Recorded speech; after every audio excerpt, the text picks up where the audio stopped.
اعوذ باللہ من الشیطان الرجیم بسم اللہ الرحمن الرحیم اللہم وفقنا لما تحب وترضى واجعل عاقبۃ امورنا خیرا ولا تکلنا الی انفسنا طرفۃ عین ابدا رب ادخلنی مدخل صدق واخرجنی مخرج صدق واجعل لی من لدنک سلطانا نصیرا۔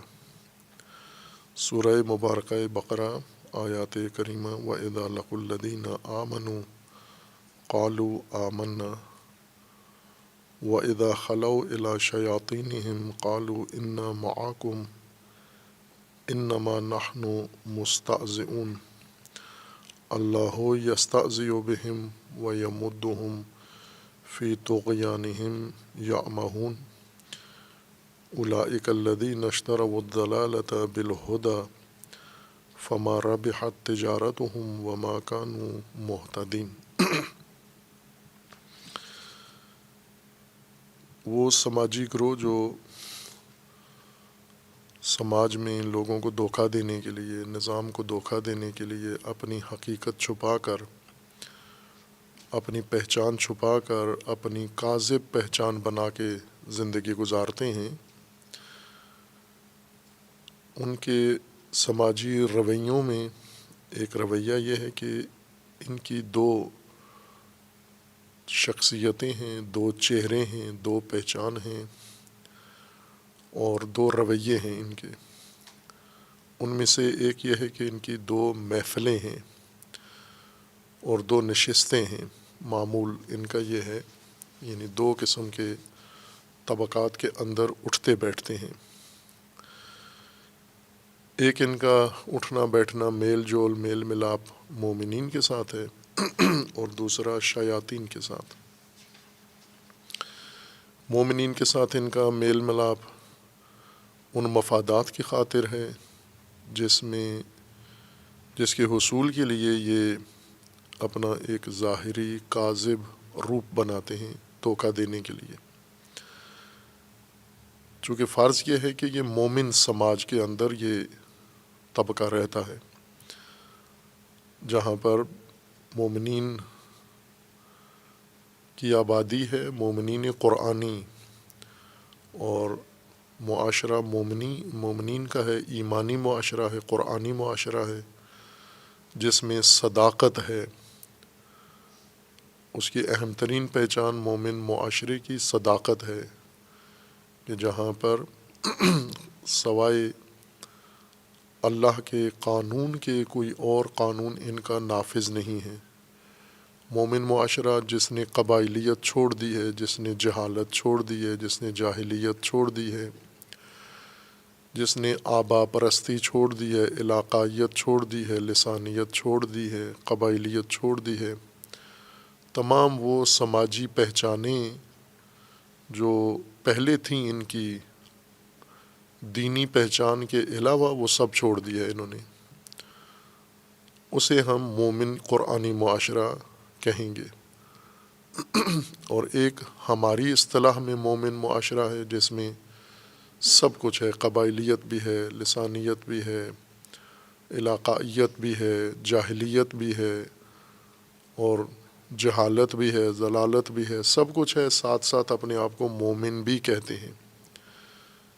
یہ نہیں مراد، اس کے اندر منافق پیدا نہیں ہوتے، منافقوں کی ضرورت بھی نہیں ہوتی، چونکہ خود سماج منافق ہے، یعنی خود سماج اپنے آپ کو مومن کہتا ہے اور حقیقت میں ایسے نہیں ہے۔ جیسے اس وقت کے موجودہ سماج ہیں جو اپنے آپ کو مسلم یا مومن کہلاتے ہیں۔ قرآن کا فرض یہ ہے کہ تمام باقی لوگ، جس طرح ان کو دعوت دی جاتی ہے کہ آمنو کما آمن الناس، جس طرح عام لوگ باقی سماج ایمان رکھتا ہے، صاف شفاف صداقت کے ساتھ، ظاہر و باطن ایک ہے ان کا، اسی طرح آپ بھی ہو جائیں۔ اسی فرض سے معلوم ہوتا ہے کہ لوگ اور طرح کے ہیں اور یہ طبقہ الگ انداز میں اس سماج کے اندر زندگی گزار رہا ہے، ان کے اندر فرق ہے، تفاوت ہے۔ اور اسی وجہ سے انہیں کہا جا رہا ہے کہ آپ دوسروں کی طرح ہو جائیں، جس طرح مومن سماج ہے آپ بھی اسی کی طرح ہو جائیں۔ اب یہ اس قسم کے مومن سماج میں چونکہ اقتدار ایمان کا ہے، حکومت مومنوں کی ہے، اور ہر چیز امور سماجی امور سارے مومنین کے اختیار میں ہیں اور مومنین کا نظام چل رہا ہے، اس کے اندر ان کے مفادات اسی سماج سے وابستہ ہو جاتے ہیں۔ ان کو وہیں پہ لین دین کرنا ہے، روابط رکھنے ہیں، رشتہ داریاں قائم کرنی ہیں، تجارت کرنی ہے، اور سماجی تمام ضرورتیں انہوں نے اسی مومن سماج میں اپنی پوری کرنی ہے۔ اس کی خاطر یہ ایک اپنا عنوان بنایا ہے اور مومنوں کے ساتھ میل ملاپ میں رابطے میں رہتے ہیں۔ وَإِذَا لَقُوا الَّذِينَ آمَنُوا، جب یہ مومنین کے رابطے میں ہوتے ہیں، مومنین سے ملاقاتیں کرتے ہیں، مومنین کی نشستوں میں اجتماعات میں شریک ہوتے ہیں، تو قولاً بھی اور عملاً بھی یہ تأثر دیتے ہیں کہ یہ مومن ہیں۔ وَإِذَا خَلَوْا إِلَىٰ شَيَاطِينِهِمْ، لیکن جب تنہائی میں خلوت میں، لقاء عمومی نشست ہے، عام میل ملاپ ہے جسے سب دیکھ رہے ہیں، اور خلوت وہ ملاقاتیں اور نشستیں ہیں جن کا عام لوگوں کو علم نہیں ہوتا۔ وہ افراد جو خلوت کرتے ہیں صرف انہیں پتہ ہوتا ہے کہ انہوں نے اس جگہ پر ملنا ہے اور اتنی تعداد میں ملنا ہے، اتنے وقت کے لیے انہوں نے ملنا ہے، اور ان کے علاوہ کسی کو خبر نہ ہو، اس کو خلوت کہتے ہیں ہم۔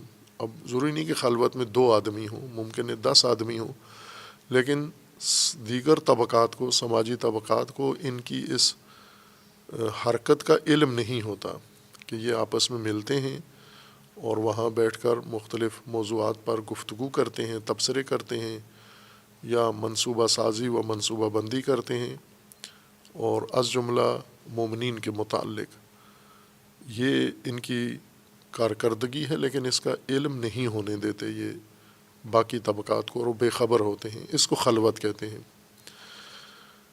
ملاقات عمومی میل جول ہے اور خلوت خصوصی، خفیہ، مخفی میل جول ہے، اور یہ خلوت ان کی شیاطین کے ساتھ ہے۔ شیاطین جو مبہم تصور عموماً مسلمانوں کے ذہن میں ہے یا قرآن پڑھنے والوں کے ذہن میں ہے، جس کے نتیجے میں شیطنت یا شیطان کا کوئی واضح مصداق نہیں آتا ذہن میں۔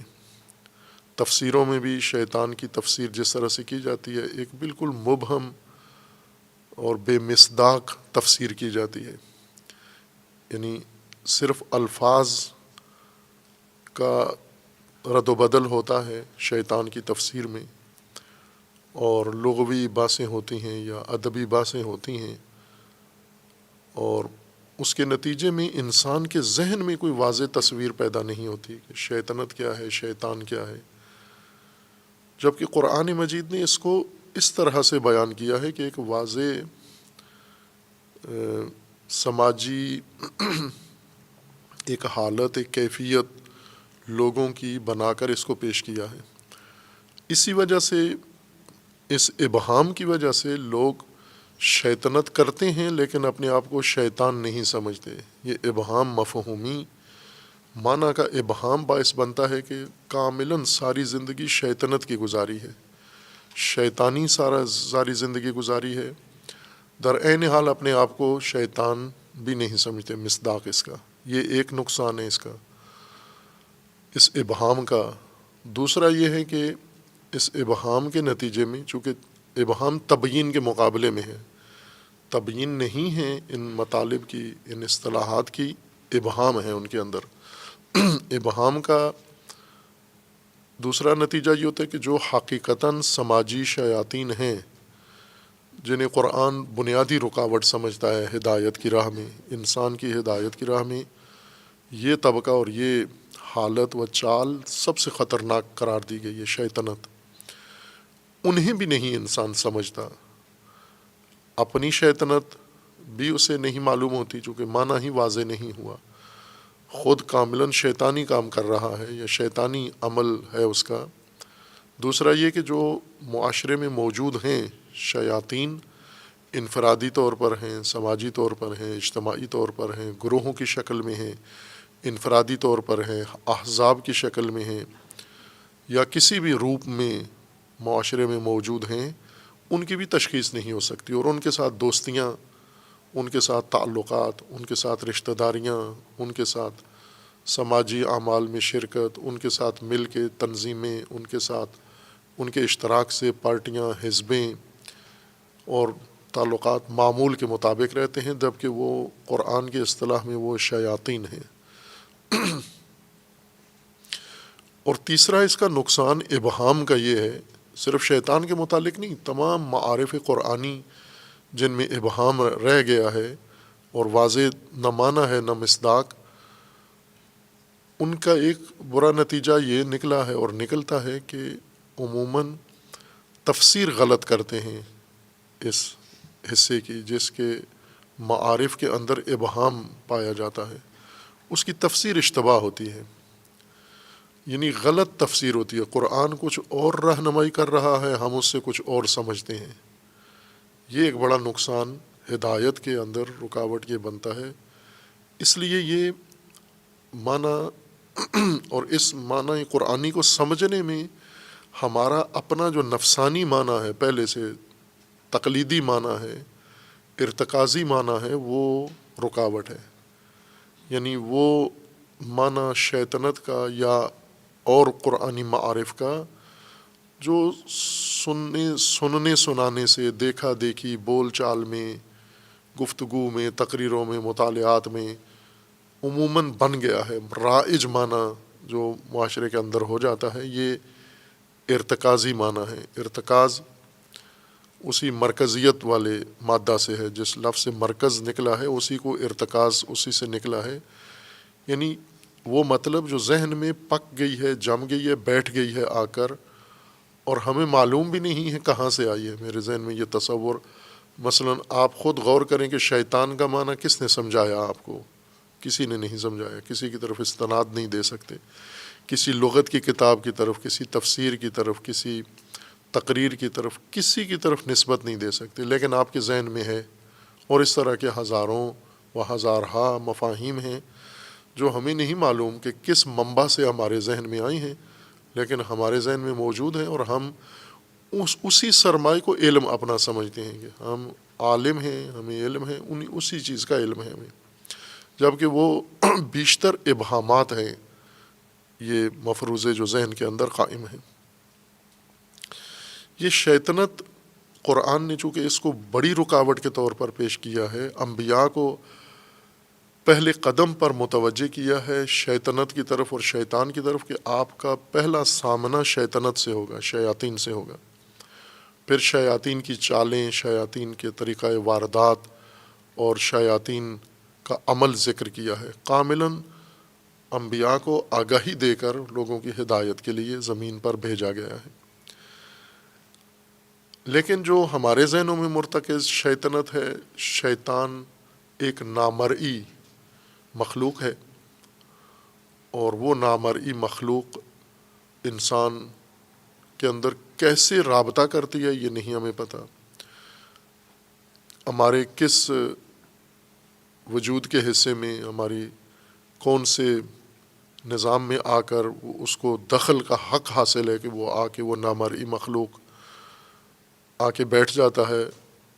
خوب ظاہر ہے جو چیز انسان نہ اس کو دیکھ سکتا ہے نہ اس کو سمجھ سکتا ہے، لیکن اس کی زد میں ہے، ایک ایسی بیماری جو ہمیں نظر نہیں آتی، ایک ایسی چیز جس کو ہم سمجھ بھی نہیں پا رہے، لیکن ہر برائی، ہر خرابی کو ہم اس کی طرف منسوب کرتے ہیں۔ اس کا مطلب یہ ہے کہ آپ کبھی بھی اس خرابی کو، جس کا عامل ہی پتہ نہیں ہے آپ کو، جس کے عامل کی کوئی تشخیص ہی نہیں ہے آپ کے پاس، اس کی کوئی شناخت ہی نہیں ہے آپ کو، آپ کبھی بھی اس عمل سے بچ نہیں سکتے۔ بلکہ اصل حقیقت یہ ہے کہ یہ جو نامرئی عامل ہے شیطان جس کو کہا جاتا ہے، یہ اس کے بارے میں ہماری ذہنیت باعث بنتی ہے کہ جو اصل شیاطین ہیں محسوس شیاطین، موجود شیاطین جو ہمارے گرد و نواح میں ہیں، جو ہمارے ساتھ ہیں، جو ہمارے اندر ہیں، ان سے انسان توجہ ہٹا لیتا ہے۔ مثلا مثال دیں ہم موجودہ صورتحال کی، دہشت گرد، اگر ہم ایک نامرئی مخلوق کو دہشت گرد قرار دیں تو کبھی بھی آپ حقیقی دہشت گرد سے جو موجود ہیں، لوگوں کے اندر ہی رہتے ہیں، آنا جانا بیٹھتے ہیں، ان سے کبھی بھی آپ محفوظ نہیں ہیں۔ اس لیے کہ جو اصل عامل ہے، جو اصل اس کام کا بانی ہے، منبع ہے، اسے آپ غافل ہیں، اسے آپ نے نظر انداز کیا ہوا ہے، توجہ ہی نہیں ہے اس طرف، اور جس کو آپ بنیاد قرار دے رہے ہیں وہ کبھی بھی آپ کی دسترس میں نہیں آئے گا، چونکہ وہ ہے ہی نامرئی ہے۔ اور ایسا سماج جس کے اندر نامرئی موجودات یا نامرئی موہومات، کہوں موجودات کے بجائے نامرئی موہومات آ جائیں، یہ خرافی معاشرہ ہوتا ہے، سماج ہوتا ہے۔ خرافات کا مطلب یہ ہوتا ہے، خرافہ کہ جو بھی آپ نے حادثہ دیکھا، جو عمل دیکھا، اس کا عامل آپ کو معلوم نہیں ہے، اور آپ نے بغیر ثبوت کے، بغیر دلیل کے ایک ایسی چیز کو عامل قرار دیا ہے جو حقیقتاً اس کا عامل نہیں ہے۔ جیسے تطیر ہے، کوا بولے تو انسان کے ساتھ حادثہ رونما ہو جاتا ہے۔ خوب انسان کے ساتھ جو حادثہ رونما ہوا ہے اس کا ایک اپنا سبب ہے، اور وہ کوا نہیں ہے، لیکن جب اصلی سبب سے انسان جاہل ہو، نادان ہو، ناواقف ہو، اور سامنے جو چیز وقوع حادثہ کے وقت جو چیز نظر پڑی ہماری، ہم اسی کو سبب قرار دیتے ہیں۔ یہ ایک انسان کی ذہن کی خطا ہے کہ مقارنات کو اسباب کی تفسیر کرتا ہے۔ مقارنات یعنی ایک ساتھ ہم زمان جو چیزیں وقوع پذیر ہوتی ہیں، جن کا آپس میں کوئی تعلق نہیں ہوتا، ان کو ہم چونکہ ایک ساتھ ہوئے ہیں، دیکھنے میں ایک ساتھ وقوع پذیر ہوئے ہیں، ہم ان کو آپس میں ربط دے دیتے ہیں کہ یہ ایک دوسرے کا سبب ہے، اس بات کا سبب وہ آدمی ہے۔ جیسا خرافی دنیا میں ہے کہ صبح آپ اٹھے ہیں اور دن کو آپ کے ساتھ کوئی حادثہ ہوا ہے، نقصان ہوا ہے، تو اس کو کہتے ہیں صبح اٹھنے کے بعد پہلا انسان کون دیکھا تھا ہم نے، وہ منحوس ہے جس پر صبح سویرے میری نگاہ پڑی تھی، یہ اس کی نحوست کی وجہ سے آج میرے ساتھ یہ واقعہ ہوا ہے۔ ان کو اصطلاح میں کہتے ہیں مقارنات، یعنی ہم زمان وقوع پذیر ہونے والے امور، ایٹ اے ٹائم وقوع پذیر ہونے والے امور، اور ان کا اپنا اپنا نظام ہے، ان کا کوئی تعلق نہیں ہے آپس میں ایک دوسرے کے ساتھ۔ جیسے رسول اکرم صلی اللہ علیہ وآلہ وسلم کے فرزند جب وفات ہوئی ان کی، جناب ابراہیم، ان کی تدفین کے وقت سورج گرہن تھا آسمان پہ، اور لوگ ان دونوں حادثات کو آپس میں ربط دے رہے تھے، سورج گرہن کا اس وفات کے ساتھ، اور حضور نے ان کے چہروں سے یہ محسوس کر لیا کہ یہ توہم کر رہے ہیں اور ان کو جوڑ رہے ہیں آپس میں گویا، اور فوراً ان کو تدفین سے فارغ ہو کر مسجد النبی میں جا کر باقاعدہ وضاحت کی کہ یہ دو مقارن، یعنی ایک ساتھ وقوع پذیر ہونے والے دو واقعات کا آپس میں کوئی تعلق نہیں ہے۔ اس وفات کا اپنا ایک عامل ہے اور اس گرہن کا اپنا عامل ہے، اس کا اپنا سبب ہے، ان کا آپس میں کوئی ربط نہیں ہے، لیکن لوگ بیک وقت وقوع پذیر ہونے والی چیزوں کو ربط دے دیتے ہیں، اسی کو خرافہ کہتے ہیں۔ یہ ذہنیت گمراہی اور جہالت اور جاہلیت کی ذہنیت ہے، اور اب ہم ان خرافات کو خود اپنے اندر غور کریں کہ کتنے خرافات کے ہم خود قائل ہیں، کہ کن اشیاء کا رابطہ واقعات کے ساتھ، واقعات کا رابطہ واقعات کے ساتھ، انسانوں کا رابطہ بعض امور کے ساتھ، ان سب کو ہم نے آپس میں جوڑا ہوا ہے۔ یہ خرافی ہے یہ عمل سارا۔ خوب اس کے نتیجے میں جب انسان خرافی عمل کرتا ہے، کتنے قتل و غارت انسان نے اس خرافات کی وجہ سے کی ہے۔ مثلاً بارش نہیں ہو رہی ہے تو اس کا سبب کسی فرد کو، کسی عورت کو قرار دیتے ہیں کہ فلاں عورت نے مثلاً یہ کام کیا اس وجہ سے۔ کتنی جگہ ایسی ہیں جہاں چشمے بہتے تھے خشک ہو گئے ہیں، کنویں تھے خشک ہو گئے ہیں، پانی کی سطح نیچے چلی گئی ہے، اور وہاں پر یہ معروف ہے کہ ایک عورت جو حالت حیض میں تھی اس نے آ کر یہاں نہائی ہے یا پانی پیا ہے تو چشمہ خشک ہو گیا۔ خوب یہ دو چیزیں آپس میں ان کا کوئی تعلق نہیں ہے، کوئی ربط نہیں ہے ان کا، اور اسی خرافات کی وجہ سے بہت ناانصافی، ظلم، تعدی ہمارے گھروں کے اندر ہو رہا ہے اور ہمیں علم نہیں ہے، کیونکہ اس کو خرافہ نہیں سمجھتے، ہم اس کو سمجھتے ہیں یہ نظام کا ایک حصہ ہے۔ یہ نامرئی عوامل جو ہمیں نہیں علم، ان کو ہم خود ایک من گھڑت عامل کی طرف منسوب کر دیتے ہیں، یہ خرافہ ہے۔ خوب شیطان جب تک نامرئی ہے، جیسے انسان نے اور نامرئی موہمات انسان کے ہیں، کثرت سے ہیں، جیسے چڑیلے ہیں، جیسے بھوت ہیں، اس طرح کی مخلوقات انسان نے یا موہمات فرض کی ہوئی ہیں، اور کثرت سے ان امور کو اس کی طرف نسبت دے دیتے ہیں۔ خوب ایک شیطان کا ایک مصداق قرآن کریم نے ابلیس ذکر کیا ہے، وہ ایک مصداق ہے، اور اس کی بھی شیطنت ذکر کی گئی ہے قرآن کریم میں۔ جب باس آئے گی وہاں پر، ابھی ہماری باس ابلیس میں نہیں ہے، شیطنت میں ہے۔ شیطنت غیر از ابلیس ہے، شیطنت ایک اپنا جدا معنی ہے، ابلیس کا ایک اپنا الگ معنی ہے۔ خوب یہ جہاں ابلیس کا ذکر آئے گا وہاں باس ہوگی کہ ابلیس کیا چیز ہے، لیکن قرآن نے ایک شیطنت نسبت دی ہے شیطان کے طور پر اس کو، اور ہمارے ذہنوں میں یہ ہے کہ وہ چونکہ جنوں میں سے تھا، نامرئی ہے انسان کے لیے، تمام انسانی خرابیاں، غلطیاں اس کی طرف منسوب کرتے ہیں، اور وہ انسان کے قابو میں نہیں ہے، انسان کے لیے مرئی نہیں ہے، انسان کی دسترس میں نہیں ہے۔ خوب ایسے ایک مخلوق کو جب انسان اس کی زد میں ہو، ناممکن ہے انسان اس سے محفوظ رہ سکے۔ جب وہ دکھتا نہیں ہے اور وہ دشمن بھی ہے، آپ دفاع بھی اس سے نہیں کر سکتے چونکہ اس کو دیکھتے نہیں ہیں آپ، اور یہ جو ہر چیز اس جن سے منسوب ہے، یہ باعث بنا ہے کہ جو گلی کوچے میں دکھنے والے شیاطین ہیں ان سے توجہ ہٹی ہوئی ہے، ہم ان کو ذمہ دار قرار نہیں دیتے۔ جو اصل شیاطین ہیں، شیطنت لغت کے لحاظ سے جیسا عرض کیا تھا، شیطنت کہتے ہیں اس لمبی چیز کو جس میں تسلسل ہو اور دوری کا اس کے اندر تصور ہو، جیسے شتون رسی کو کہتے ہیں، یا پانی، کنویں کا پانی جب بہت نیچے چلا جاتا ہے اور نظر نہیں آتا، نظروں سے اوجھل ہو جاتا ہے بسا اوقات، اس کو بیر شطن کہتے ہیں۔ دور چیز جو دسترس سے انسان کی نکل جائے، یہ شطن ہے۔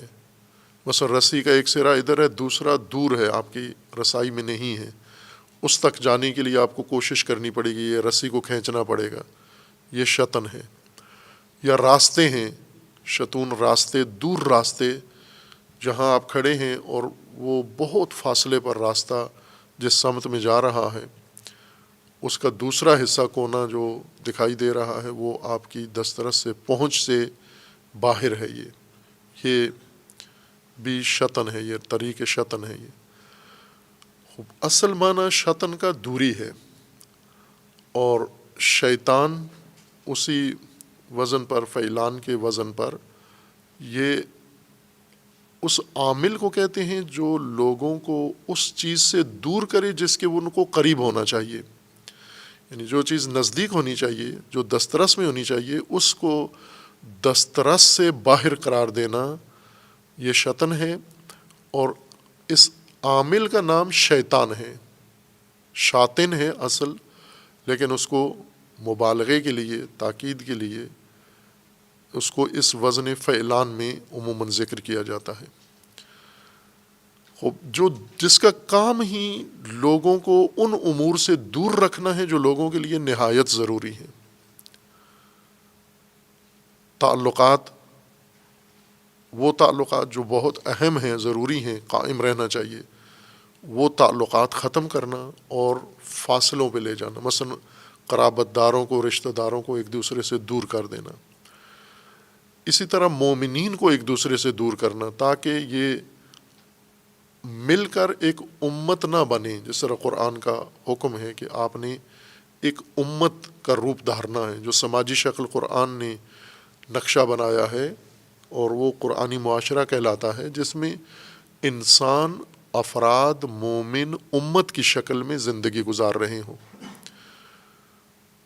اور شیطنت یہ ہے کہ یہی رابطہ جس کے نتیجے میں امت تشکیل پانی ہے، اس رابطے کو کاٹ دینا، اس رابطے کو ختم کر دینا اور دور کر دینا ذہنی طور پر ایک دوسرے سے، ذہنی فاصلے بڑھا دینا، اعتقادی فاصلے بڑھا دینا، نظریاتی فاصلے بڑھا دینا، نفسیاتی فاصلے بڑھا دینا. اس کو شیطنت کہتے ہیں. یہ شیطنت ہے یہ سماجی امور میں. اور پھر حقائق، جن حقائق سے انسان کو قریب ہونا چاہیے، جیسے ایمان کے جو متعلقات ہیں قرآن کریم نے ذکر کیے ہیں، انہی متعلقات ایمان سے انسان کو دور کر دینا. شبہات کے ذریعے، وسوسے کے ذریعے، سوال کے ذریعے، تجزیے کے ذریعے، تحلیل کے ذریعے، کسی بھی ذریعے سے، چونکہ انسان کا ذہن اس بلا دیوار یا بلا چار دیواری زمین کی طرح ہے جس کے لیے کوئی حصار نہیں ہے، چاروں طرف سے اس کے اندر آپ داخل ہو سکتے ہیں. عموماً آبادیوں میں کوئی ایک آدھ ایسا زمین کا حصہ، ٹکڑا خالی ہوتا ہے جہاں پر مالک زمین نے مکان نہیں بنایا، اس کی وسائل نہیں ہیں، توانائی نہیں ہے، یا ضرورت نہیں ہے، اس کی خالی چھوڑ دیتا ہے. چاروں طرف سے کھلا ہوتا ہے، تمام گہوں کا کچرا اس کے اندر پھینکا جاتا ہے، ساری غلاظتیں اس کے اندر آتی ہیں. ذہن، انسان کی ذہن کی بھی یہی مثال ہے. ذہن جب انسان کا ایسا ہے، چار دیواری نہیں ہے اس کی، ہر آدمی اس کے اندر آ کے اپنا کچرا پھینک سکتا ہے، شبہ کر سکتا ہے، شک ڈال سکتا ہے، اپنا جھوٹ اس کے اندر پھینک سکتا ہے، اور خرافات اس کے اندر ڈال سکتا ہے. جو انسانی ذہن کا کچرا ہے وہ اس دوسرے انسان کے ذہن میں منتقل کیا جا سکتا ہے. چونکہ اگر یہ، اور حصار کیا ہے ذہن کا جس کے نتیجے میں ہم اپنے ذہن میں کچرا نہ آنے دیں، وہ ہے تقوی. اس حفاظتی حصار کا نام تقوی ہے. تقوی ہو تو یہ کام نہیں ہو سکتا. تقوی کا مطلب یعنی آپ کے ذہن کے اندر حصار قائم ہے اور ہر شبہ، ہر وسوسہ، ہر بات یہ آپ کے ذہن میں نہیں آ سکتی. لیکن تقوی تو معنی ہی ہم نے ایسا کیا ہے کہ وہ حصار نہیں ہے بلکہ ایک ڈر ہے یا پرہیزکاری ہے، وہ بھی ہم سے دور کر دیا گیا. یعنی تقوی بھی جس نے ہمیں شیطنت سے روکنا تھا وہ معنی بھی غلط کیا، یا اس کے اندر بھی ابہام رہا، وہ بھی ہم نے اس طرح سے عملی معنی نہیں کیا زمینی کہ عام آدمی اس کو محسوس کر کے تقوی اور اس کو اپنا سکے یا تقوی اختیار کر سکے، وہ حفاظتی حصار قائم کر سکے. اس طرح تو اس کی بھی تفسیر نہیں کی، جس کے نتیجے میں اب انسان ہے مومن بلا تقوی، اور معاشرے کے اندر ہیں شیاطین، دوریاں پیدا کرنے والے. دوریاں، سب سے خطرناک دوریاں ذہنی دوریاں ہیں، اور وہ تسویلات کے ذریعے، وسوسوں کے ذریعے اور شبہات کے ذریعے. خوب آپ دیکھیں اس نامرئی ابلیس نے کتنے شبہے ہمارے ذہن میں ڈالے ہیں، اپنے دوستوں نے کتنے ڈالے ہیں. آپ کو شاید پوری زندگی میں تجربہ نہیں ہوگا ایک بھی ایسا مورد کہ جہاں پر جن نے آ کر آپ کے ذہن میں شک ڈالا ہو کسی بھی بارے میں. سب شک آپ کے ساتھیوں نے ڈالے ہیں، جن کے ساتھ صبح و شام آپ کا اٹھنا بیٹھنا ہے. مثلاً آپ کا اٹھنا بیٹھنا ایک ماحول کے اندر محدود لوگوں کے ساتھ ہے، تو وہ جو آپ کے رابطے میں نہیں ہیں، جو لوگ جن سے کبھی آپ کی بات چیت نہیں ہے، آپ کا اٹھنا بیٹھنا نہیں ہے، وہ شیطان آپ کے نہیں ہیں، وہ کسی اور کے شیطان ہوں گے، آپ کے نہیں ہیں. آپ کے شیطان آپ کے قرب و جوار میں رہنے والے لوگ ہیں جو مسلسل آپ کے ذہن کو شبہات سے بھرتے ہیں، شکوک ڈالتے ہیں ہر چیز کے بارے میں. جو بھی آپ کسی چیز کے اگر پابند ہیں تو وہ آپ کو آ کر اسی کے متعلق مردد کرتے ہیں، تردید آپ کے ذہن میں ڈال دیتے ہیں، اس شے کے ثبوت میں تردید ڈال دیتے ہیں، اس شے کے بارے میں. مثلا یہی جو ایک عام مذہبی لوگوں کے اندر رائج چیز ہے کہ یہ بات مسلم نہیں ہے، یہ بات علماء میں اختلاف ہے، یہ مجتہدین کچھ اور بھی رائے رکھتے ہیں، بس یہ کافی ہے. یہی شیطنت ہے. یہ حوالے دے دینا، مجہول قسم کے حوالے، یہی شیطنت ہے. انسان کے ذہن میں جو ہی آ جاتی ہے بات تو فوراً ذہنی تردید پیدا ہو جاتی ہے. ہم اس نامرئی کے ذریعے سے تو نہیں ہو رہے گمراہ، مرئی یہ ساتھی قرب و جوار میں اور وہ جو ہمارے رابطے میں ہیں وہ ہیں شیاطین اصل ہمارے، جن سے ہم رابطے میں نہیں ہیں. مثلا جاپان میں رہنے والے پاکستانیوں کو کیا وسوسہ ڈال سکتے ہیں، یا ہندوستان میں رہنے والے پاکستانیوں کو کیا خرابی کر سکتے ہیں، یا سارے پاکستانیوں کو تو نہیں دسترس میں ہیں. اسی طرح بہت سارے لوگ ہیں آپ کے رشتہ دار ہیں لیکن آپ کے رابطے میں نہیں ہیں. جو فرد آپ کے رابطے میں نہیں ہیں، تعلق نہیں ہے، آپ اس کے ساتھ اٹھتے بیٹھتے نہیں ہیں، اس کے ساتھ دوستی نہیں ہے، اس کے ساتھ قرب نہیں ہے، اس کے ساتھ میل ملاپ نہیں ہے، اس کی تقریریں نہیں سنتے، اس کے درس نہیں سنتے، اس کی گفتگو نہیں سنتے، وہ نہیں ہے آپ کا شیطان، کتنا ہی برا کیوں نہ ہو. وہ کسی اور کا شیطان ہوگا، کسی اور کو حقیقت سے دور کر رہا ہوگا، آپ کو نہیں کر رہا. آپ کا شیطان آپ کے قرب و جوار میں ہی موجود ہے اور وہ محسوس ہے، وہ حسی ہے، وہ آپ جیسی ہی شیپ کے اندر رہتا ہے چونکہ اس کو آپ سے رابطہ کرنے میں آسانی ہے. اور ظاہر ہے کہ یہ شیطنت اصل میں انسانی کردار کا نام ہے، انسانی کردار کا نام ہے. اب یہ استثناءً ایک جن کے اندر بھی پیدا ہو گیا. ظاہر ہے جن انسانی معاشرے کا حصہ نہیں ہے، انسانی سماج میں جن شمار نہیں ہوتا، انسانی سماج میں صرف انسان ہے. اور شیطنت اصل انسانی وصف ہے. اب جن نے بھی یہی کام کر دیا، وہ بھی موصوف ہو گیا، متصف بشیطنت ہوا ہے. لیکن اس جن کا انسان کے ہر معاملے میں نہیں ہے دخل. جب واسائے گی وہاں کریں گے کہ کتنی اس کی رسائی ہے. اتفاقاً شیطان کے بارے میں جو مسلمانوں کا نظریہ ہے وہ خود شیطان اس پہ بہت خوشحال ہے. یا شیطان سے مراد ابلیس، جن، جس نے انکار کیا سجدہ سے حضرت آدم کو، وہ بہت، چونکہ شیطان سے مراد اب یہاں ابلیس یا وہ جن کہیں، وہ جن جس کو شیطان کہا ہے قرآن نے، اس کو مسلمین نے جو تفسیر کی ہے وہ یعنی اللہ کے بعد دوسری بڑی طاقت ہے کائنات کے اندر. مسلمانوں کی تفسیر کے مطابق ناقابل تسخیر، اور ہر معاملے میں اللہ سے کوئی چیز انسان طلب کرتا ہے اس کو جتن کرنے پڑتے ہیں، دعائیں مانگو، چلے کاٹو، ریاضتیں کرو، عبادتیں کرو، پھر اللہ کی مرضی ہے دعا پوری ہو یا نہ ہو. لیکن شیطان وہ آپ نہ بھی مانگو تو آپ کے لیے ہمیشہ حاضر ہے، ہر خدمت آپ کی کر رہا ہے، ہر موقع پہ آپ کا ساتھ دیتا ہے، ہر جگہ حاضر و ناظر ہے.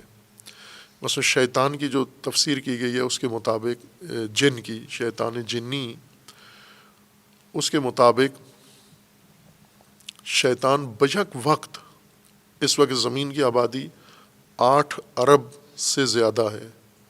8 ارب یعنی 800 کروڑ سے زمین پر انسان کی آبادی زیادہ ہے. بیک وقت یہ جن ان 8 کروڑ پر احاطہ رکھتا ہے، یہ 8 کروڑ فردن فردن اس کی مٹھی میں ہے. یہ ہماری تفسیر کے مطابق.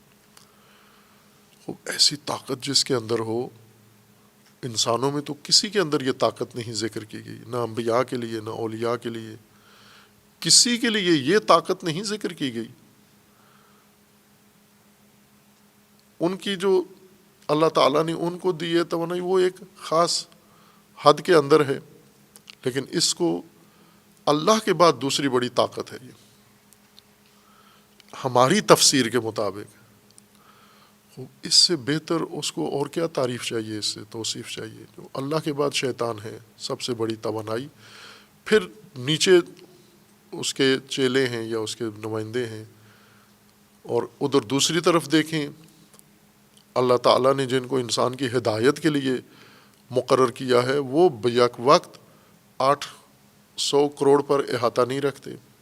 مثلاً ایک نبی ہیں فلسطین میں مبعوث ہوئے ہیں، چین کا احاطہ نہیں ہے، چین کے اندر ان کا نہ آنا ہے نہ جانا ہے، نہ چینیوں کا ان کے تعارف ہے، نہ پہچان ہے کوئی۔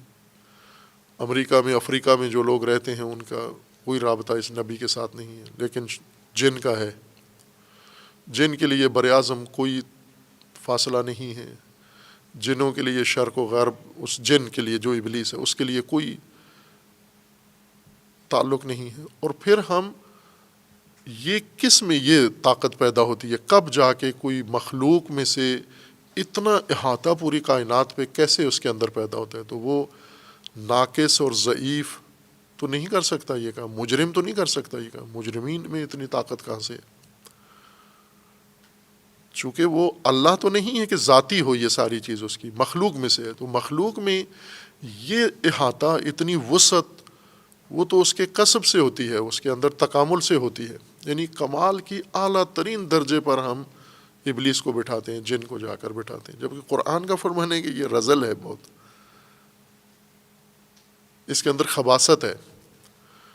ہماری تفسیر میں وہ بہت اعلیٰ درجے پر فائز ہے، اور جو انسانی اولیاء ہیں وہ سب اس کے بعد ہیں، چونکہ ان کا دائرہ محدود ہے۔ پھر شیطان وہ ہے، جن وہ ہے جو مرتا بھی نہیں ہے، اس کو موت نہیں آ رہی۔ انسان کے جتنے مصلحین ہیں ان کو موت آتی ہے، وہ آتے ہیں اپنے دور میں، عہد میں، محدود حد تک اپنی ذمہ داری نبھاتے ہیں، پھر اس کے بعد دنیا سے چلے جاتے ہیں، وہ دنیا سے جاتا بھی نہیں ہے۔ اور یہ جو ہم اللہ تعالیٰ کے اوصاف ذکر کرتے ہیں کہ لا یشغلہ شأن عن شأن، کہ اللہ اگر ایک امر کی طرف اللہ کی توجہ ہو تو دوسرے امر سے غفلت نہیں ہوتی، یہ مشغولیت اللہ تعالیٰ کو اس طرح سے منصرف نہیں کر دیتی، دور نہیں کر دیتی دوسرے پہلو سے، سب کچھ بیک وقت اللہ کی ذات میں یا علم میں رہتا ہے، اس میں کوئی چیز یعنی ایک کام میں توجہ کی طرف سے دوسرے سے ہٹتی نہیں ہے۔ خوب شیطان بھی ایسا ہی ہے۔ تو یہ تو بہت بڑی توصیف ہے جو علماء مفسرین نے ابلیس کو مقام دیا ہے، وہ یقیناً اللہ کے بعد دوسری بڑی ہستی کائنات میں وہی ہے، نظام ہستی میں۔ تو پھر تو یہ مجرم کیسے ہوا جب اتنا باکمال ہے، جب اتنا احاطہ ہے، جب اتنا تسلط ہے، جب اتنی اس کو، پھر اس کو یہ بھی پتہ ہے کہ یہ 800 کروڑ یہ سوچتے کیا ہیں، ان کی سوچوں پر بھی حاوی ہے، ان کے دلوں پر بھی اس کی دسترس ہے، اور ان کے ہر چیز پر اس کا دخل ہے، ذہن پڑھتا ہے، سوچ پڑھتا ہے، نیتیں پڑھ لیتا ہے ایک ہی وقت میں تمام 800 کروڑ انسانوں کی، اور اگر یہ دگنے ہو جائیں 1600 کروڑ ہو جائیں، اور اس سے بھی اگر چگنے ہو جائیں، تو شیطان کی جو نہیں ہے کہ اب اس کو مشکل پیش آ رہی ہے اتنی بڑی جمعیت کو کس طرح گمراہ کرے۔ یہ تفسیر ہے جو قرآن کے مفسرین نے ابلیس کے لیے کی ہے، جن کے لیے کی ہے۔ ایک تو شیطان کو مساوی جن کے ساتھ قرار دیا ہے، جن ایک نامرئی مخلوق ہے، انسانی سماج میں سے نہیں ہے، جبکہ قرآن کریم نے شیطان انسانی سماج کا کردار ذکر کیا ہے، انسانی کردار ہے یہ شیطنت۔ اب اس تک کیسے پہنچی ہے یہ بات، وہ انشاءاللہ اپنے مقام پر وضاحت ہوگی اس کی، ابلیس کیسے اس زمرے میں آ گیا، بھائی کہ انسان نہیں ہے، لیکن یہ ہے مختص انسان کے ساتھ شیطنت، ملائکہ میں نہیں ہے۔ جن انسان کی طرح مکلف مخلوق ہیں، لیکن جنوں کی انسان کو اتنی پہچان نہیں کروائی گئی، معرفت نہیں ہے انسان کو، مستند معرفت نہیں ہے، جو ہے وہ موہوم اور خرافاتی ہے۔ لیکن انسان سے عمل دخل نہیں ہے جنات کا، وہ علیحدہ ایک نظام ہے، اپنا ایک نظام رکھتے ہیں، اللہ تعالیٰ نے ان کے لیے بنایا ہوا ہے۔ یہ بیچ میں سے انسانی اوصاف سے متصف ہو گیا، یہ جن، اس پر انسانیت چڑھ گئی۔ جیسے ہم کہتے ہیں نا کہ انسان آپس میں ایک دوسرے کہتے ہیں اس کو جن چڑھ گیا ہے، لیکن قرآن فرماتا ہے کہ جن کو انسان چڑھ گیا تھا، وہاں شیطنت انسانی کردار ہے، جن کو انسان چڑھ گیا تھا، جو انسانوں نے کرنا ہے وہ اس نے کر دیا۔ بس اب قرآن کی اصطلاح میں شیطنت انسانی سماجی کردار ہے، انسانی کردار ہے، انفرادی بھی ہو سکتا ہے، سماجی بھی ہو سکتا ہے، طبقاتی بھی ہو سکتا ہے۔ اور انبیاء کرام کو جو اللہ تعالیٰ نے بتایا ہے کہ عدو ہے تمہارا مبین، وہ شیطان ہے، اور انبیاء کو پہلا پالا ہی انہی سے پڑتا ہے، شیاطین سے پڑتا ہے۔ پھر ان کو قرآن نے کھول کے علیحدہ بیان کیا ہے، وہ کون ہیں۔ ان میں ہر نبی کے دعوت کے فوراً بعد جو رد عمل قرآن ذکر کرتا ہے، وقال الملأ الذین، اس نبی کے زمانے کے ملا یعنی طبقہ، وہی کام کیا کرتے تھے، لوگوں کو نبی سے دور رکھتے تھے، نبی کو لوگوں سے دور رکھتے تھے۔ یہ کردار ادا کر رہے تھے، یا حکمران، حاکم، فرعون جیسے متکبر حاکم یہ کام کرتے ہیں، یا سامری جیسے کردار، کہ سب انسانی کردار ہیں یہ سارے، یہ لوگوں کو ہدایت سے دور کرتے ہیں، اللہ سے دور کرتے ہیں، اور ما انزل اللہ سے دور کرتے ہیں۔ اس وقت مثلا پاکستان کے اندر رہنے والے افراد ما انزل اللہ، جو اللہ نے نازل کی ہے ان کے لیے ہدایت، اس سے دور ہیں۔ کس نے کیا ہے؟ جن نے ان کو دور کیا ہے، یعنی ان کے تعلیمی اداروں میں جن بیٹھے ہوئے ہیں، ان کی میڈیا پہ جن بیٹھے ہوئے ہیں، ان کے ممبروں پہ جن بیٹھے ہوئے ہیں، یہ خود ہیں ذمہ دار، یہ خود کر رہے ہیں، اللہ کے ما انزل اللہ سے دور یہ خود کر رہے ہیں۔ بس شیطنت وہ جو مبہم تصور ہے وہ نہیں ہے، شیطنت ایک زمینی کردار ہے، اور وہ بھی انسانوں کا ہے، جس طرح اور بہت سارے کردار ہیں انسانوں کے، شیطنت بھی انہی کا کردار ہے۔ یہ اس کردار کا اصل معنی کیا ہے، مرکزی مفہوم کیا ہے اس کا؟ وہ ہے ان کا لوگوں کو ہر اس چیز سے دور رکھنا، افراد کو جس سے ان کو قریب ہونا چاہیے تھا، جس کے نزدیک ہونا چاہیے تھا، جس کے ساتھ متصل ہونا چاہیے تھا، اسی سے دور رکھنا، یہ شیطنت ہے۔ مثلا امامت سے لوگوں کو کس نے دور کیا؟ جن نے دور کیا ہے۔ کس کو جن آیا ہے اور اس نے کہا کہ آپ نظام امامت سے دور ہو کے جمہوریت کو گلے لگا لو یا ملوکیت کو گلے لگا لو؟ کوئی بندہ بتا سکتا ہے کہ میرے پاس آیا تھا یہ جن، اور جن کے کہنے پر میں نے یہ کام شروع کیا ہے؟ یہ سب تو تعلیم کہاں سے حاصل کی؟ انسانوں سے، اپنے گھر سے شروع کی۔ شیطنت تو انسان کو سب سے پہلے، بچے کو اپنے گھر میں پہلے میسر آتی ہے۔ یہی ہمدرد شفیق ماں باپ اپنی اولاد کو اس ہدایت، اس چیز سے دور کرتے ہیں جس سے اس کو قریب کرنے کی ضرورت ہے۔ پہلی شیطنت تو یہاں سے شروع ہوتی ہے، شیاطین گھر میں بیٹھے ہوئے ہیں کہ ماں باپ دور رکھتے ہیں نا اولاد کو۔ پھر اس کے بعد تدریجاً سماج میں یہ کردار بڑھتا جاتا ہے۔ پھر دوست ہیں جو انسان کو دور رکھتے ہیں، استاد ہیں جو انسان کو دور رکھتے ہیں۔ یہ استادوں کے ہاتھوں گمراہ، کوئی کتاب ایسی میرے علم میں نہیں ہے کسی نے لکھی ہو، استادوں کے ہاتھوں جو گمراہ ہوئے ہیں شاگردان، بہکے ہیں، یہ ابلیس سے زیادہ ہے تعداد ان کی۔ جتنی گمراہیاں ہیں یہ ان لوگوں سے انہوں نے سیکھی ہیں۔ ابلیس کہاں ہے بیچ میں؟ یعنی جن کہاں تھا اس میں؟ کسی مدرسے کا مدیر جن نہیں ہے، کسی مدرسے کا معلم جن نہیں ہے، کسی یونیورسٹی کا ٹیچر جن نہیں ہے، یہ تو سب انسان کر رہے ہیں۔ ہم نامرئی کی طرف اس سب کو نسبت دیتے ہیں اور پھر عاجز آ جاتے ہیں کہ اس کو روکے کیسے روکے، نظر ہی نہیں آتا، وہ کرتے خود ہیں، نسبت اس کی طرف دے دیتے ہیں، نامرئی کی طرف۔ یہ شیطنت انسانی کردار ہے، انسان کا انفرادی کردار ہے اور انسان کا سماجی کردار ہے۔ اور بڑی رکاوٹ قرآن اس کو ہدایت کی راہ میں اس کردار کو، اس عمل کو قرار دیتا ہے، اور یہ کوئی بھی انسان اپنا سکتا ہے۔ یہی انسان جو آپس میں نزدیکیاں پیدا کر رہا ہے، یہی ممکن ہے دوریاں پیدا کر دے۔ ایک شیطنت کا معمول کا جو کردار ہے، مثلا ایک خاندان میں جوان ہے، لڑکا ہے، جوان ہوا ہے، اس کی شادی ہوئی ہے، ماں سے مربوط تھا، صلہ رحمی کر رہا تھا، بھائیوں سے بہنوں سے بالکل جڑا ہوا تھا۔ جو ہی بیوی آئی ہے اس بیوی نے پہلا کام یہ کیا ہے کہ اس کو ماں سے بھی دور کر دیا، بہن بھائیوں سے بھی دور کر دیا۔ تو شیطنت تو یہ عورت ہے، یہ شیطان دور تو یہ کر رہی ہے۔ اب اس کو کہیں جن نے یہ کیا ہے، یا پھر نامرئی اور عوامل کی طرف جادو ہو گیا ہے، کسی نے کوئی عمل کر دیا ہے، کسی نے کوئی فلاں کر دیا ہے۔ یہ موہوم خرافاتی معاشرہ تمام انسانی امور کو، انسانی اعمال کو نامرئی عوامل کی طرف نسبت دیتا ہے، اس لیے نہ کنٹرول کر سکتا ہے ان واقعات کو، نہ قابو کر سکتا، نہ اصلاح کر سکتا ان کی۔ تفسیر ہی ایسی کی ہے، غیر ممکن، اصلاح کے ممکن ہی نہیں ہے تفسیر اس کی۔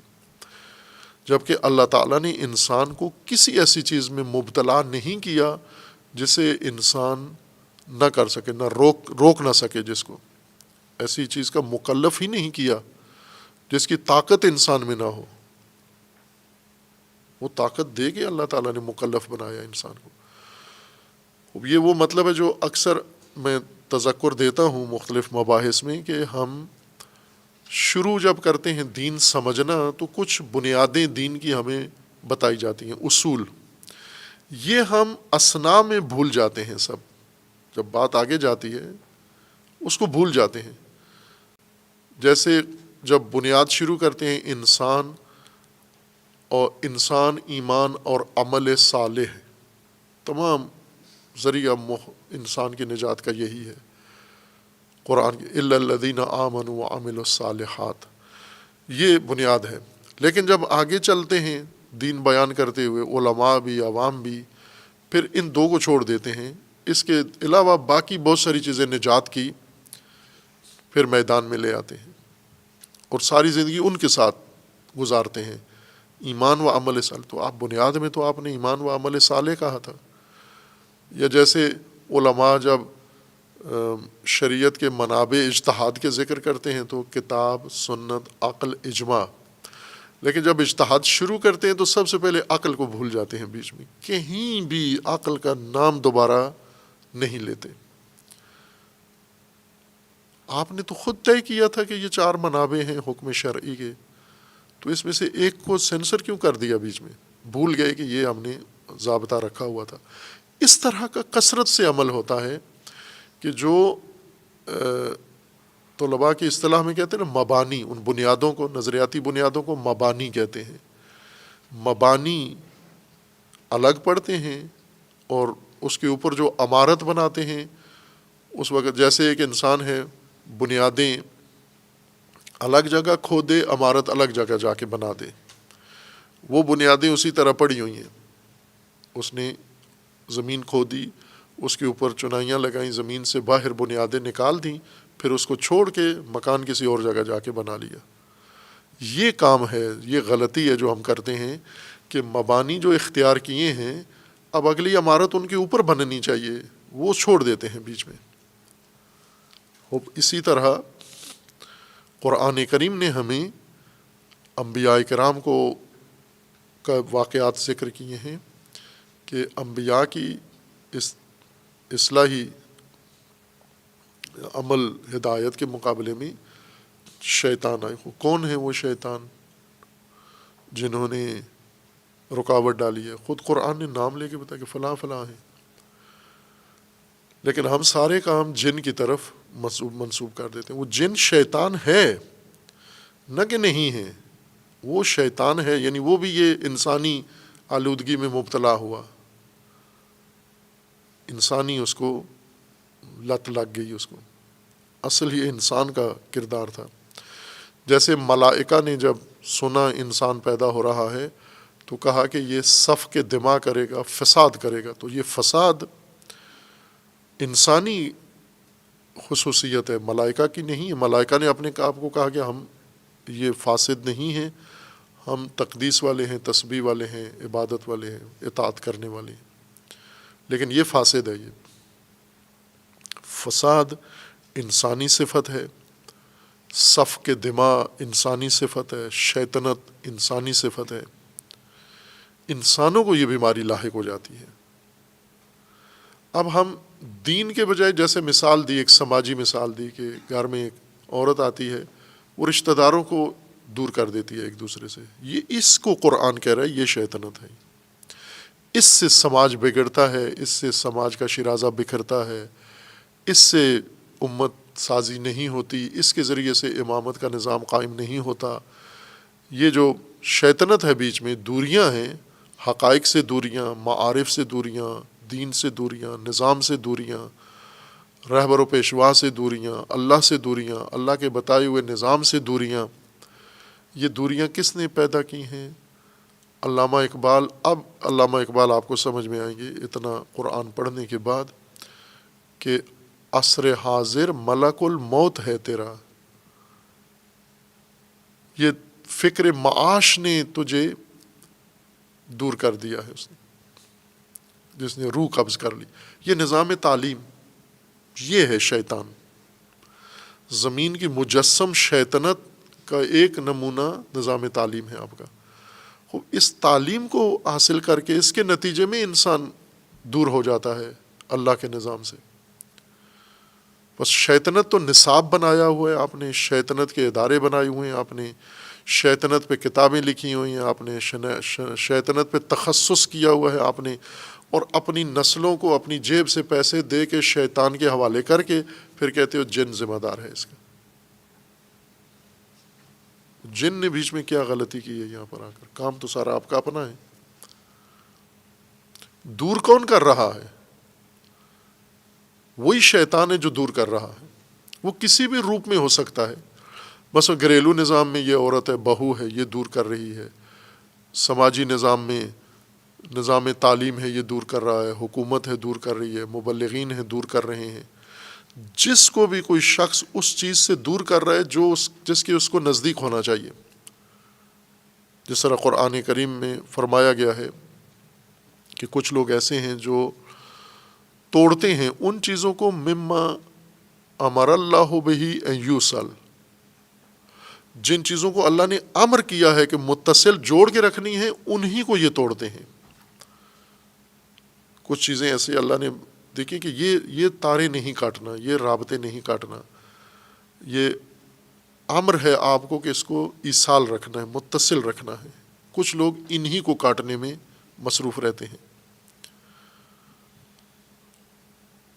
تو اب تو قرآن کے بالکل مقابلے میں کھڑے ہوئے ہیں، مثلا تفسیریں کر رہے ہیں، دین پیش کر رہے ہیں، فرقے بنا رہے ہیں، اور اس کے ذریعے سے اس کا واحد نتیجہ یہ ہے کہ آپ لوگوں کو حق سے، حقیقت سے، اس چیز سے دور کر رہے ہیں جس کے اس کو نزدیک ہونا چاہیے تھا۔ اب وہ دین کے نام پر بھی ہے، تعلیم کے نام پر بھی ہے، ثقافت کے نام پر بھی ہے، کلچر کے نام پر بھی ہے۔ میڈیا یہی کام کر رہا ہے، سسٹم یہی، شیطانی نظام یہی کام کر رہا ہے۔ پورا نظام شیطانی ہے۔ شیطانی سے مراد یہ نہیں کہ جن ہے اس کے پیچھے بیٹھا ہوا، شیطانی سے مراد یعنی انسانوں کو حقیقت سے دور کرنے والا نظام ہے جو انسانوں کے ہاتھوں بنا ہے، اور شیطنت کی صلاحیت انسان کی جن سے زیادہ ہے۔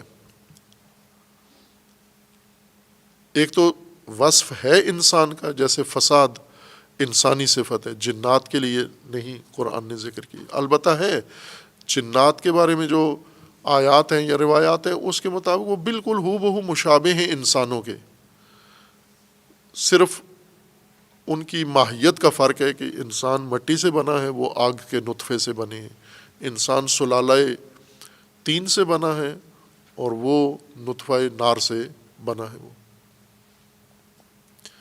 لیکن باقی حالات ان کے انسانوں جیسے ہیں۔ لہٰذا یہ تصور کیا جا سکتا ہے کہ تمام انسانی خصائل جنات میں ہیں، لیکن ہمیں نہیں وضاحت اس کی معلوم نہیں ہے۔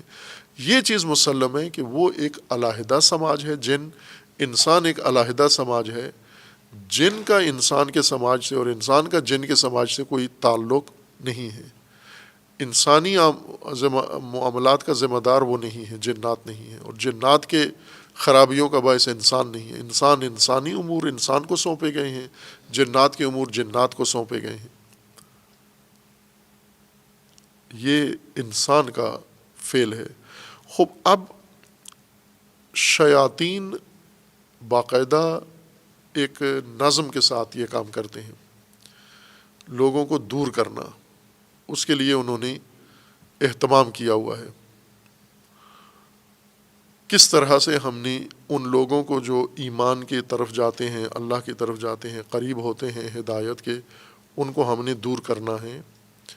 یہ اپنے سماج کے اندر ایسے نشستیں بناتے ہیں، ایسی جمعیتیں تشکیل دیتے ہیں، ایسے مراکز قائم کرتے ہیں، اور اس میں لوگوں کو ورغلا کے لا کے ان کے ذہنوں کے اندر یہ شکوک و شبہات ڈال دیتے ہیں۔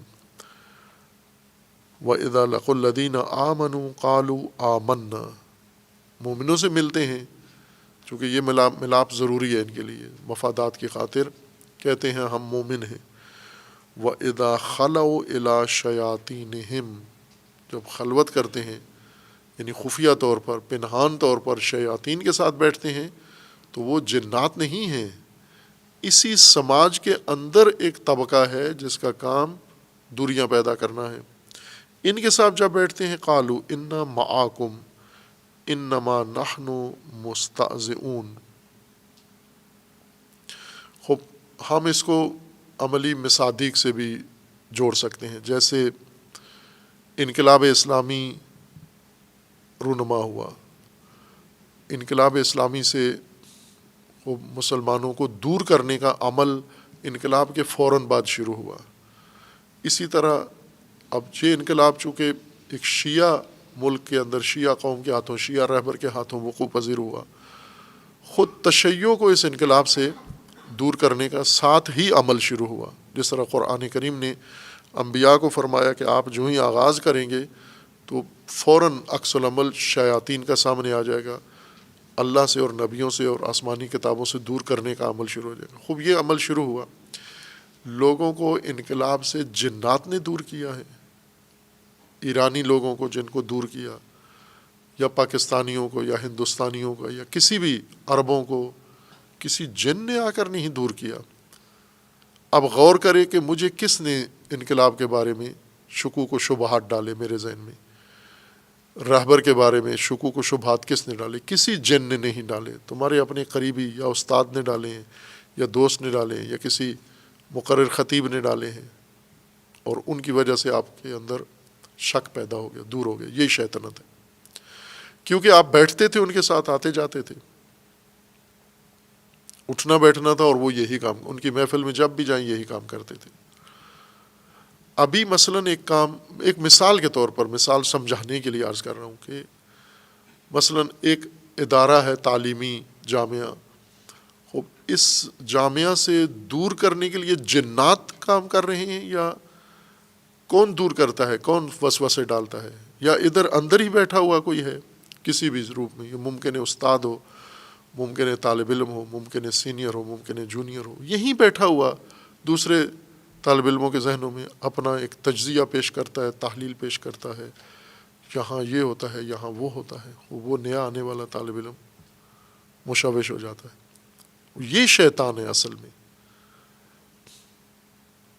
محروم کرتا ہے، پھر اس کو نکال کے فرض کریں اس کو یہ تلقین کرتا ہے کہ یہاں کوئی فائدہ نہیں ہے، وہ یہاں سے بھیج دیا۔ اب وہ کیا کرتا ہے، اس شیطان کو پتہ ہے وہ اب کیا کرتا ہے، وہ چرس پیتا ہے، وہ بھنگ پیتا ہے، وہ چوریاں کرتا ہے، وہ فساد کرتا ہے، وہ لڑکیوں کے پیچھے گھومتا ہے۔ اب اس کو نہیں، شیطان ذمہ دار نہیں ہے۔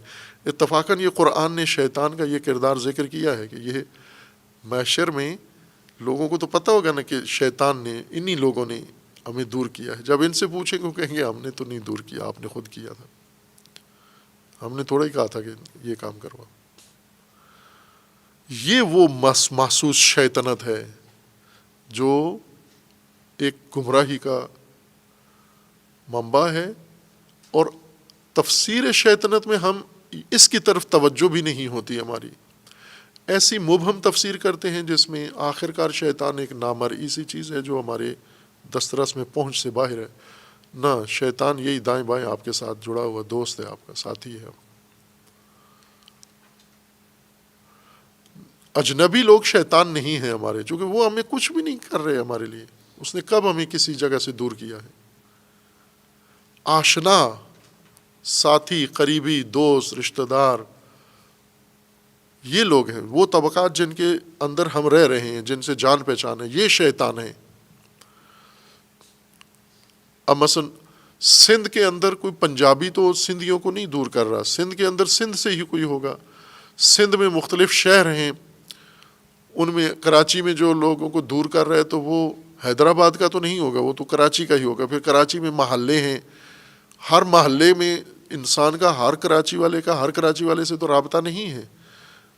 انسان لسٹ بنا سکتا ہے کہ میں کتنے لوگوں کو جانتا ہوں، کتنے لوگ میرے رابطے میں ہیں، جسمانی رابطہ کتنے لوگوں سے ہے، رشتہ داری کا رابطہ کتنے لوگوں سے ہے، دوستی کتنے لوگوں سے ہے، تعلیم میں کتنے لوگ ہمارے ساتھ رہے ہیں، باقی اداری طور پر، دفتری طور پر کتنے لوگوں سے. تو ہر انسان بہت بھی اس کا حلقہ ارتباط وسیع ہو تو آپ کہیں 5,000 لوگوں سے مربوط ہوگا. انہی 5,000 میں کوئی شیطان ہے آپ کا جو آپ کو محروم کر رہا ہے. اور اس کے علاوہ باقی جو لاکھوں کی مخلوق ہے اجنبی آپ کے لیے، بالکل آپ جان پہچان نہیں ہے، وہ نہیں ہے شیطان آپ کا. وہ ہوگا شیطان کسی اور کا، آپ کا نہیں ہے. آپ کی کسی دوری کا وہ ذمہ دار نہیں ہے. یہ ہو سکتا ہے کہ ایک شخص ایسا ہو جس نے کوئی ایسا نظام بنایا ہو اور اجنبی ہے، لیکن اس کی بنائی ہوئی چیز کو ہم استعمال کر رہے ہیں. جیسے اس نے کوئی ویب سائٹ بنائی ہے، کوئی پیج بنا دیا ہے، اجنبی ہے لیکن ہم اس سے استفادہ کر رہے ہیں. یا جیسے تعلیمی نظام ہے، کسی نے بنا دیا ہے، ہم اس تعلیمی نظام میں ڈال رہے ہیں، وہ پھر شیطان ہے، ہمارا شیطان وہ بھی شمار ہوگا.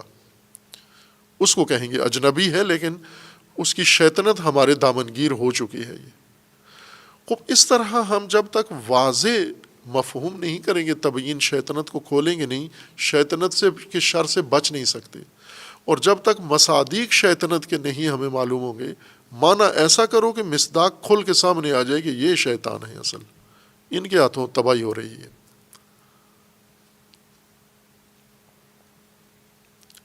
ہم نے فرقے بنا کے ایک دوسرے کے خلاف ناکامیوں کو ایک دوسرے کی طرف نسبت دی ہے. ذرا آری کے دیکھیں کو ہر فرقے کا شیطان اس فرقے کے اندر ہے، جس نے اس فرقے کو دور کیا ہوا ہے حقائق سے. دوسرے فرقوں والے انسان کو دور نہیں کرتے بلکہ اور زیادہ اپنے فرقے کی تعلیمات کے قریب کرتے ہیں، چونکہ وہ مخالفت کرتے ہیں، وہ ماحضرائی کرتے ہیں، جس کے نتیجے میں انسان میں اور جذبہ ابھرتا ہے. تو وہ ایک طرح سے مثبت کردار ادا کرتے ہیں، چونکہ اس سے انسان اپنے فرقے سے اور زیادہ تعلق گہرا ہوتا ہے. لیکن جو فرقے کے اندر بیٹھے ہوئے ہیں یہ دور کرتے ہیں انسان کو. خوب اس طرح ہم جب تک معارف قرآنی کو کھولیں گے نہیں، ہم اگر ہدایت کا منبع ہے اس سے حاصل نہیں کر سکیں گے، اگر وہ ہماری گمراہی کا ذریعہ اس سے بچ نہیں سکیں گے جب تک ابہام ہے معنی اور مصداق دونوں کے اندر. خوب اب یہاں پر ان کے لیے ہے کہ یہ جو طبقہ ہے دوغلا، جنہوں نے اپنی حقیقت چھپا کے رکھی ہوئی ہے اور ایک کاذب پہچان بنا کر زندگی گزار رہے ہیں، یہ ایک ان کا تعلق ملنا ملانا شیاطین کے ساتھ ہے. قالوا انا معاکم، شیاطین کو جا کر کہتے ہیں کہ ہم آپ کے ساتھ ہیں، شیطانوں کے ساتھ ہیں. تو پھر وہ ان سے پوچھتے ہیں کہ ادھر کیا کر رہے تھے آپ، مومنوں کے پاس کیا لینے گئے تھے؟ ان کو جواب دیتے ہیں انما نحن مستہزئون، ہم ان کی استہزاء کے لیے گئے تھے، استہزاء کر رہے تھے ان کی. ہیں آپ کے ساتھ ہیں، معیت آپ کے ساتھ ہے، ادھر بھی جانا ہے لیکن وہاں پر ہم ان کی فائدہ پہنچانے نہیں جاتے، نقصان پہنچانے جاتے ہیں. اور نقصان کی روش ہماری استہزاء ہے، کہ یہ خود ایک اور سماجی رویہ ہے، استہزاء اور انسانی خصلت ہے. یہاں جن نہیں ہے، یہاں جن کا ذکر آیا ہی نہیں ہے، یہ انسان کرتے ہیں، استہزاء کرتے ہیں. اور اب یہ وضاحت کرنی ہے کہ یہ معیت شیاطین کے ساتھ کیسے ہے، معیت مومنین کے ساتھ کیسے ہے، اور پھر شیاطین کے ساتھ جا کر جو کہتے ہیں کہ استہزاء کرتے ہیں، خوب اس کو بھی تبیین کی ضرورت ہے کہ کیسے استہزاء کس کو کہتے ہیں، کس عمل کو، اور پھر زمینی مصداق اس کا کیا ہے. ہم آج کی نسل کو دیکھیں کہ استہزاء کیا ہے، تاکہ اس کے شر سے یہ محفوظ ہو سکیں. وصلی اللہ علیہ وسلم.